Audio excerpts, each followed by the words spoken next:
नमस्कार, सिद्धीज किचनमध्ये तुम्हा सर्वांचे स्वागत आहे। तर आज आपण पाहणार आहोत ओव्याच्या पानांची भजी। ओव्याच्या पानांमुळे पोटाचे जे काही विकार असतील कोणाला तर ते दूर होतात, पचनशक्ती चांगली होते, त्यामुळे ओव्याच्या पानांची भजी हे केव्हाही चांगलेच। तर आता आपण आपल्या रेसिपीला सुरुवात करू।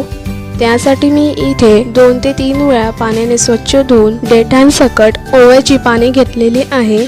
त्यानंतर एका बाउलमध्ये मी बेसनाचं पीठ घेत आहे। बेसनाचं पीठ घेतल्यानंतर आता मी यामध्ये हळद टाकते। हळद टाकल्यानंतर आता मी यामध्ये लाल तिखट टाकते। लाल तिखट टाकल्यानंतर आता आपण यामध्ये घालूयात मीठ। तर इथे माझं बाउलमध्ये सर्व इन्ग्रेडियंट्स टाकून झालेले आहे। तोपर्यंत दुसरीकडे एका पॅन मध्ये मी तेल तापत ठेवले आहे। तर इथे आपलं गॅसवरती तेल गरम होईपर्यंत जे मी आधी बाउल मध्ये सर्व इन्ग्रेडियंट्स टाकलेले होते त्यामध्ये थोडं थोडं पाणी घालून मिक्स करून घेऊ या पद्धतीने।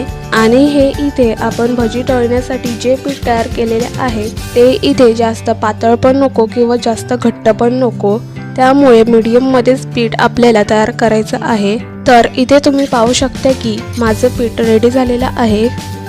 त्यानंतर मी इथे ओव्याची पाने पिठामध्ये मिक्स करून तेलामध्ये एक एक करून सोडणार आहे।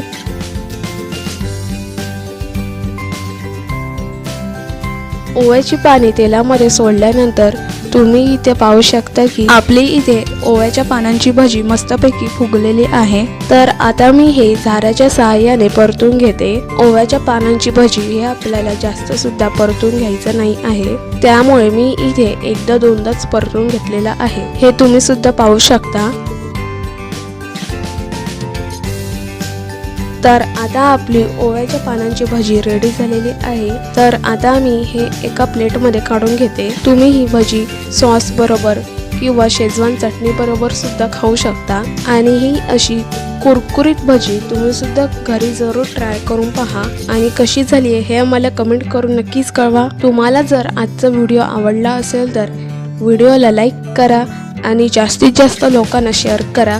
तसेच जर तुम्ही आमच्या चॅनलवरती नवीन असाल तर आमच्या चॅनलला सबस्क्राईब करा आणि बाजूला बेल आयकॉनच्या बटनाला क्लिक करा। लवकरच भेटू अशा छान छान रेसिपीज बरोबर।